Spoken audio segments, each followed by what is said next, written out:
안녕하세요. 1월 5일 화요일 새벽 예배를 하나님께 올려드립니다. 기도하십니다. 언제나 좋으신 하나님 감사합니다. 일어나라 빛을 발하라 이는 내 빛이 이르렀고 여호와의 영광이 그 위에 임하였음이라 하셨사온데 믿음으로 생명의 빛을 발할 때 천국을 침노하며 복을 누리며 하나님의 영광을 마음속 깊이 체험하고 경험할 수 있도록 사랑하는 성도님들에게 말씀을 주시며 평강을 허락하시고 오늘도 새롭게 하시는 그 능력을 체험케 하여 주시옵소서. 감사드리옵고 예수님의 이름으로 기도했습니다. 아멘. 우리 예찬송가 358장, 새찬송가 552장 아침 해가 돋을 때 찬양하십니다.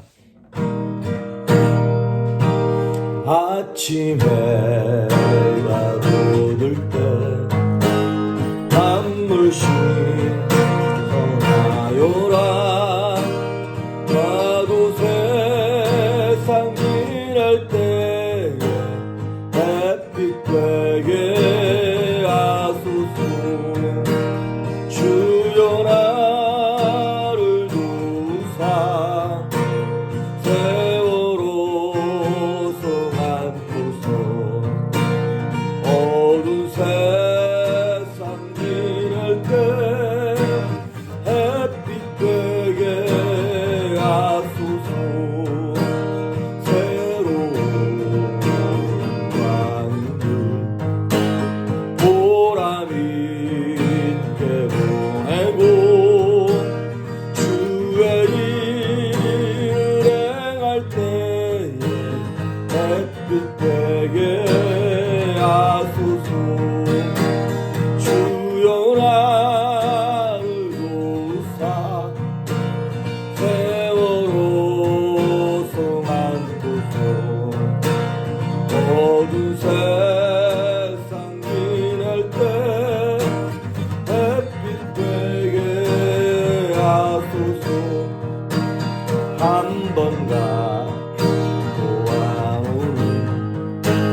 다른 광 지날 때 귀한 시간 맞춰서 햇빛 되게 하소서 주여 나를 도우사 세월호 성안고서 어두운 세상 지날 때 햇빛 되게 하소서 밤낮 주의하여 몸과 마음을 드리고 주의 사랑 나타내 햇빛 되게 하소서 주여 나를 도우사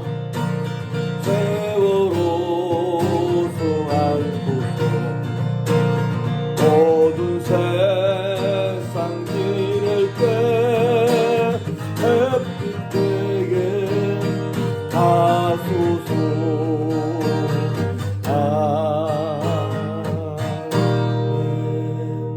아멘. 오늘 우리에게 주시는 말씀은 마태복음 14장입니다. 마태복음 14장 13절에서 21절에 있는 말씀까지 우리가 잘 아는 오병이어에 관한 말씀입니다. 14장 13절에서 21절까지 봉독해 올립니다. 예수께서 들으시고 배를 타고 떠나사 따로 빈들에 가시니 무리가 듣고 여러 고을들로부터 걸어서 따라간지라. 예수께서 나오사 큰 무리를 보시고 불쌍히 여기사 그 중에 있는 병자를 고쳐주시니라. 저녁이 되매 제자들이 나와 이르되 이곳은 빈들이요 때도 이미 저물었으니 무리를 보내어 마을에 들어가 먹을 것을 사 먹게 하소서. 예수께서 이르시되 갈 것 없다 너희가 먹을 것을 주라. 제자들이 이르되 여기 우리에게 있는 것은 떡 5개와 물고기 2마리 뿐이니이다. 이르시되 그것을 내게 가져오라 하시고 무리를 명하여 잔디 위에 앉히시고 떡 5개와 물고기 2마리를 가지사 하늘을 우러러 축사하시고 떡을 떼어 제자들에게 주시매 제자들이 무리에게 주니 다 배불리 먹고 남은 조각을 12바구니에 차게 거두었으며 먹은 사람은 여자와 어린이 외에 5,000명이나 되었더라. 아멘. 오병이어에 관한 말씀입니다. 오병이어는 마태, 마가, 누가, 요한, 사복음서 모두에 다 기록된 유일한 기적이에요.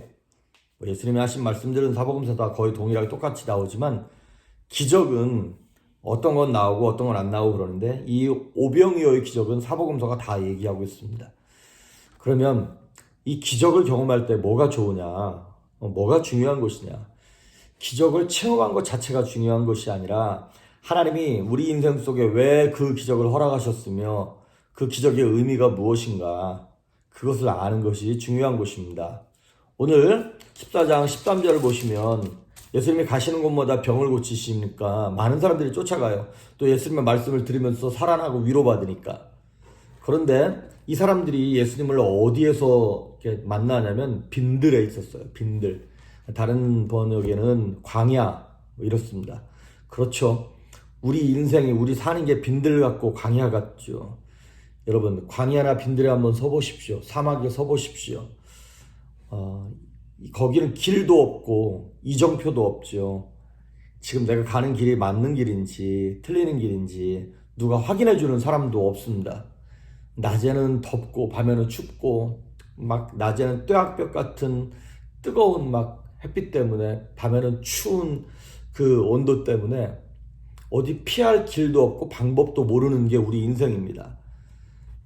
한 치 앞을 내다볼 수 없는 그런 삶을 우리가 2021년도를 우리가 열었잖아요. 도대체 코로나가 끝나고 언제쯤이나 다시 모여서 예배하고 또 생업으로 돌아가고 여행도 자유롭게 하고 우리 친한 사람들과 함께 밥도 같이 먹고 이게 언제가 될런지 아무도 장담할 수 없는 것이죠. 너무나 감옥 같은 인생을 우리가 살고 있습니다. 그리고 불안, 걱정, 근심 이런 두려움이라고 하는 감옥 속에 저와 여러분이 지금 살고 있습니다. 그런 인생들을 예수님께서 보시면서 뭐라고 말씀하시냐면 14절에 보니까 불쌍히 여기셨다는 거예요.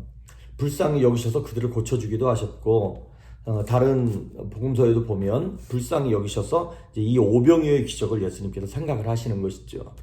근데 여기서 불쌍히 여기사 이런 말이 이제 다른 우리 한글 성경은 불쌍히 여겼다는 말도 있고 그 다음에 민망히 여기사 뭐 이런 말도 있어요. 그러니까 이게 영어로 표현하면 compassion, 불쌍하다, 안 됐다라고 하는 마음을 갖는 거예요. 헬라 말로는 스프랑코니즈마이라 그래서 이거는 우리의 막 애간장이 녹는 거, 막 그걸 볼 때 애가 타가지고 어쩔 줄 모르는 거 있잖아요. 마치 부모가 아이를 낳았는데 애가 막 온도가 막 100도를 넘어가면서 막 뜨거워지기 시작하는 거예요. 그때 어떤 생각이 드나요? 저도 처음 그런 생각이 가진 적이 있었는데 우리 아이가 태어난 지 얼마 안 됐는데 열이 막 올라가는데 뭐 얘가 말도 못하고 그러니까 막 그 요만한 아이가 막 온몸이 뜨끈뜨끈하고 그러니까 정말로 마음속에 하나님 고쳐주십시오 이것도 있지만 또 한편으로는 내가 아플 수 있으면 정말 내가 아프겠다라고 하는 그런 생각이 들더라고요. 그렇습니다. 예수님께서 우리 인생들을 보실 때 성경은 우리 인생들을 예수님이 어떻게 보셨냐면 목자 없는 양 같다는 거예요. 양이 푸른 풀밭과 초장과 막 쉴만한 물가 옆에 양이 있으면 뭐 얼마나 다행입니까? 그리고 막 울타리가 있으면 얼마나 다행입니까? 그런데 그 양이 풀밭도 없고 물도 며칠째 못 찾고 있고 주변에 늑대나 곰이나 사자가 언제든지 공격할 수 있는 무방비 상태에 있다. 목자가 그런 양을 볼 때 얼마나 애타하겠냐는 것이죠. 그렇습니다. 예수님이 저와 여러분을 보실 때 우리가 무엇 때문에 아파하고 질병 때문에 물질 때문에 사람 때문에 속상해하고 힘들어하고 여러분이 지금 눈물 흘리는 거 예수님이 다 알고 계십니다. 다 보고 계십니다. 그래서 그걸 보시면서 예수님이 스프랑크니조마이 불쌍히 여기실 때마다 성경에 무슨 역사가 나타나냐면 기적이 나타나요. 그리고 은혜가 나타나기 시작합니다. 몇 가지만 예를 들면 누가복음 7장에 보면 나인성이라고 하는 어떤 도시에 과부가 있는데 외아들이 있었어요. 근데 외아들이 죽었어요. 그 막 과부가 이제 아들까지 죽었으니까 아빠는 없고 그 과부가 우는 거를 보시고 예수님께서 불쌍히 여기셔서 그 아들을 살려주십니다. 우리가 뭐 보았던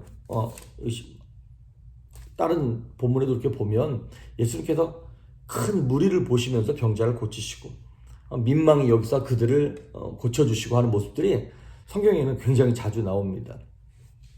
여기도 한 가지 우리가 꼭 기억해야 할 것이 있습니다. 뭐냐면 우리가 무엇을 했기 때문에 치유받을 만한 자격이 있거나 공로가 있어서 그 기적을 경험하는 것이 아니라 우리가 하나님의 은혜로 이 기적을 경험한다는 것입니다. 그러니까 내가 뭘 해야 한다라고 하는 그것이 먼저가 아니라 일방적인 하나님의 긍휼하심이 먼저 우리에게 다가오는 것입니다. 그렇기 때문에 우리의 태도는 교만할 수 없습니다. 내가 갖고 있는 물질도, 누리고 있는 어떤 특권도, 몸의 건강조차도 어느 것 하나 내가 자랑할 수 없는, 내가 교만할 수 없는 것들입니다. 우리가 단지 딱 하나 할 수 있는 것은 무엇이냐면 그 아픔과 연약함을 가지고 말씀의 자리, 믿음의 자리, 은혜의 자리에 나아가서 하나님께 보이는 것밖에 없습니다. 그냥 가서 우리의 상처받고 찢겨지고 슬프고 애통하고 우울한 마음을 그냥 내려놓기만 하면 우리는 하나님께로부터 불쌍히 여김을 받을 수 있는 자들이에요. 이거 한 가지만 기억하십시오. 하나님 우리를 보시면서 불쌍히 여기시는 분입니다. 그럼 기적이 나타나는 것이에요. 그런데 오늘 예수님께서 그들을 불쌍히 여기셨는데도 치고 난 다음에 16절에 뭐라고 말씀하시다면 저들이 배고프니까 어떻게 할까요? 그랬더니 예수님이 너희가 먹을 것을 줘라 이렇게 말씀을 하세요. 너희가 먹을 것을 줘라. 근데 먹을 게 없거든요. 예수님께서 지금 이 상황을 모르시고 야 너네가 좀 싸운 거 있으면 좀 나눠줘봐 이렇게 말씀하시는 걸까요?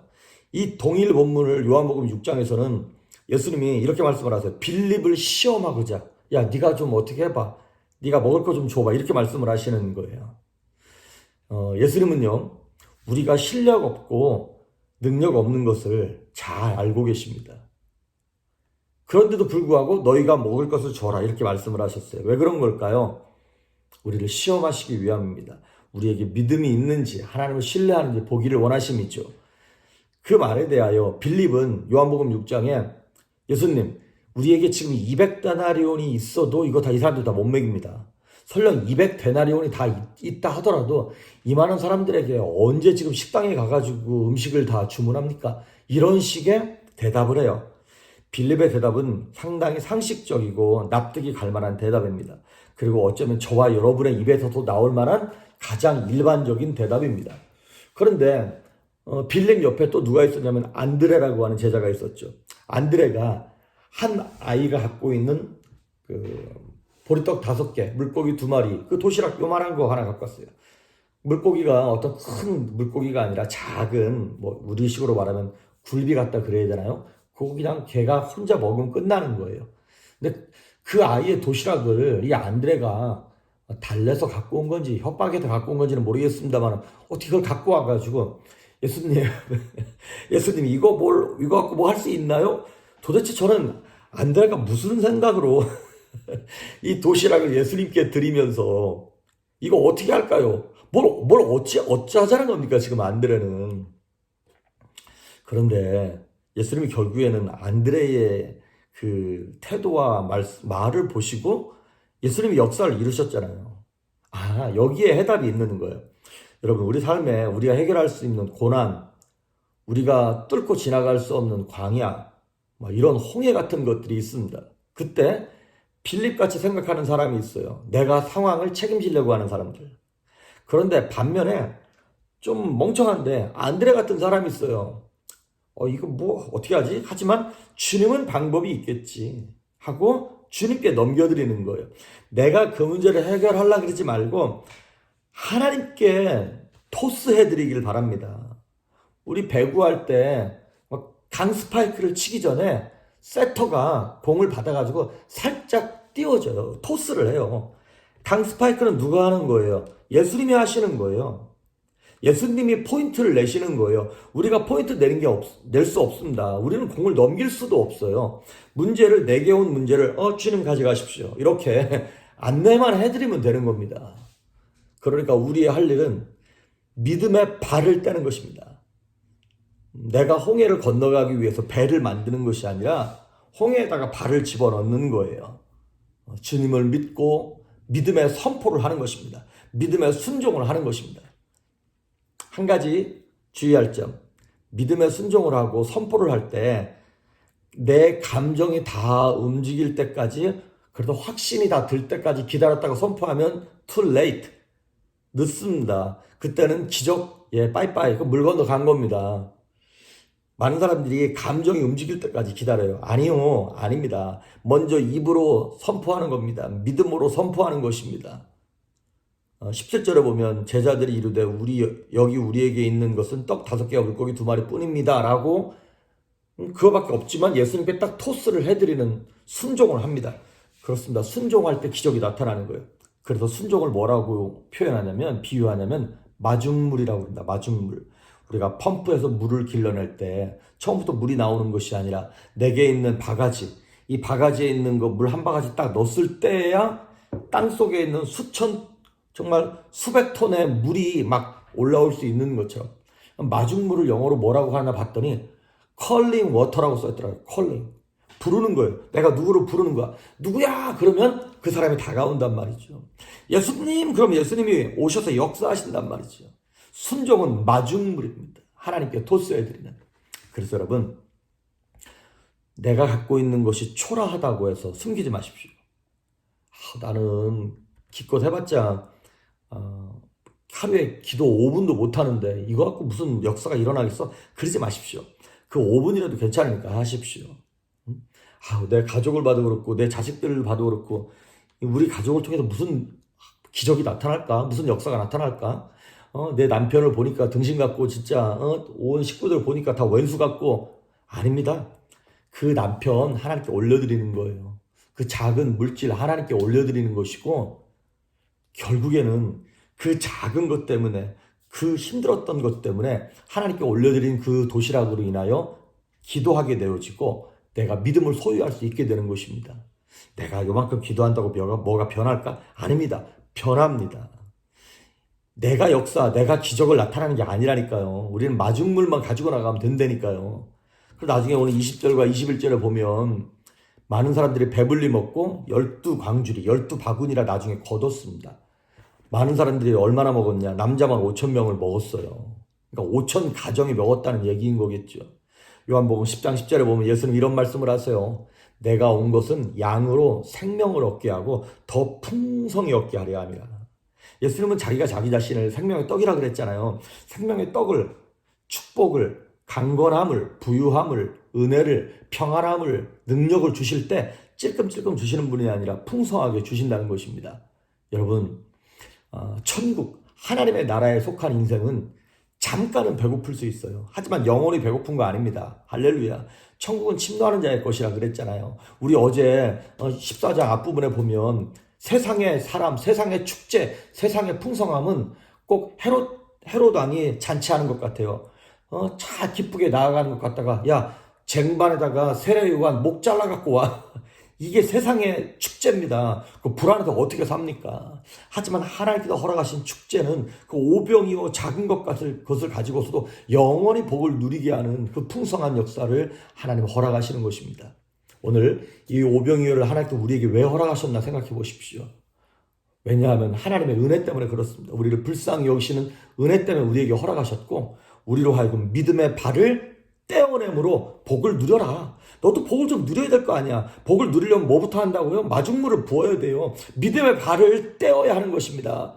초라하다고 숨기지 마십시오. 여러분의 인생, 저의 인생 참 부끄럽고 초라합니다. 그런데 주님 받아주십시오라고 내가 내 인생 하나님께 드리면 말씀대로 살 때 하나님께서 오병의 큰 기적을 나타내 주실 줄 믿습니다. 아멘. 기도하십니다. 예수님 감사합니다. 참 연약하고 부족하고 초라하지만 예수님께 내 인생을 올려드립니다. 나를 불쌍히 여기셔서 나를 통하여 영광을 드러내시며 기적을 베풀어 주시옵소서. 감사의 영광을 하나님께만 올려드리었고 예수님의 이름으로 기도했습니다. 아멘.